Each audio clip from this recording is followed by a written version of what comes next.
Hello my dear students, welcome to History Online class. So today from your 7th chapter, that is known as the First World War, we'll be discussing on this chapter. Mainly the First World War took place from the year of 1914 and it got ended in the year of 1918. But there were lots of reasons, there were lots of causes which ultimately led to the rise of the First World War, and maximum number of European countries were involved in the First World War.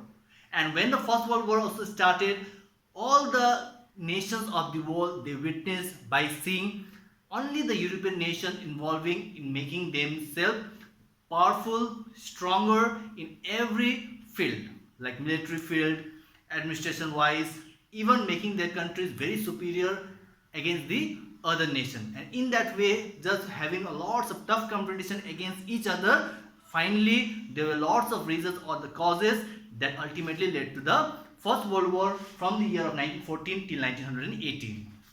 So first, talking about only the European nations were involved in the First World War.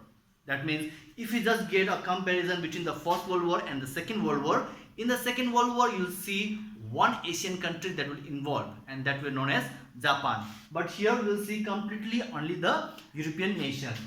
So mainly talking about the causes leading to the First World War during the 19th century, and here we see that how the European countries, they wanted to take lots of colonies from mainly the two continents.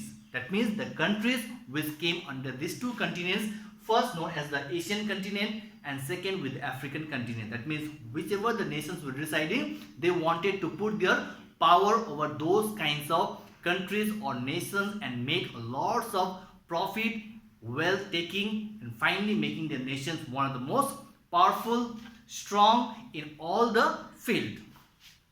Second, talking about the Great Britain.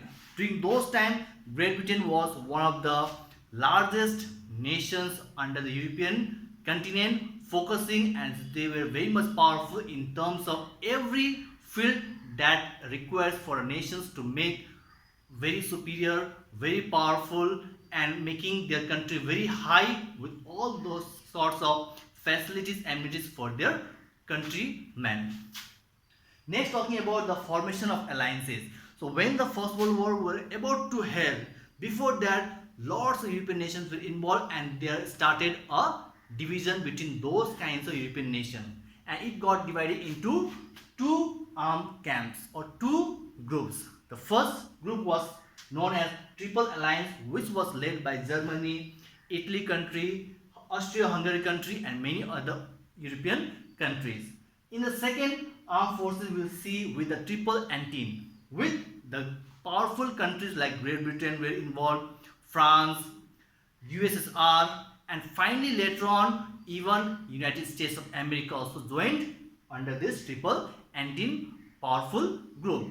So when this powerful group was held, mainly they had got lots of war against each other. Finally, because the intention was only one, that was to make their power very powerful in terms of every perspective against those kinds of nations, and that made them nations to go for a war. Because like if we talk about the like a medieval history, we talk mainly about the kings, about the rulers, isn't it? So how they wanted to show their power? By having a battle. After having the battle, whichever the king stood victorious, they would take all the kingdoms of the defeated king or ruler, their leftover armies, weapons, treasury with lots of wealth, and that province, the whole area was being captured by the victorious king. So similarly here also, how to show their power, how to make or fill the country that is very much powerful. So the only option was to have a war. After having a war, they would finalize that yes, these are the nations who can be known as a powerful nation, stronger nations in comparison to the other smaller nations as they got defeat in the war. Next, talking about the armament race. Armament race mainly signifies with a topic called arms, weapons, etc.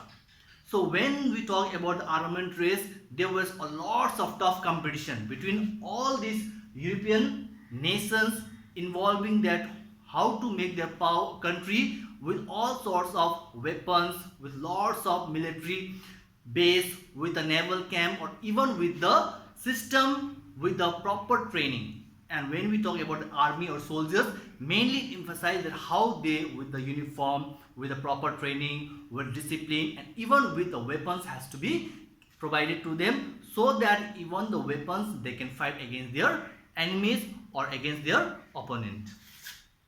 So here we talk about the two countries mainly known as Great Britain and France. How these two countries wanted to put a restriction on Germany country. And during the First World War, Germany country was under the leader known as Kaiser Wilhelm II. Though he was also a great leader with a good supervision, because even he thought of an intention of making his nation very strong or powerful. Next, talking about the weapons, like destructive weapons were there, how to give soldiers whatever the weapons that were required in order to make that country victorious over the other nations.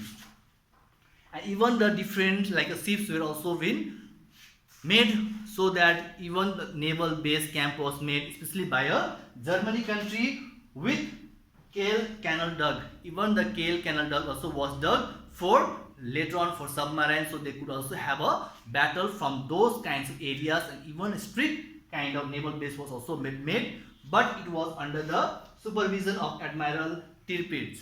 So overall we see a scenario that how the First World War took place during 1914 to 18, and these were the main like causes, reasons that ultimately led to the outburst of the First World War.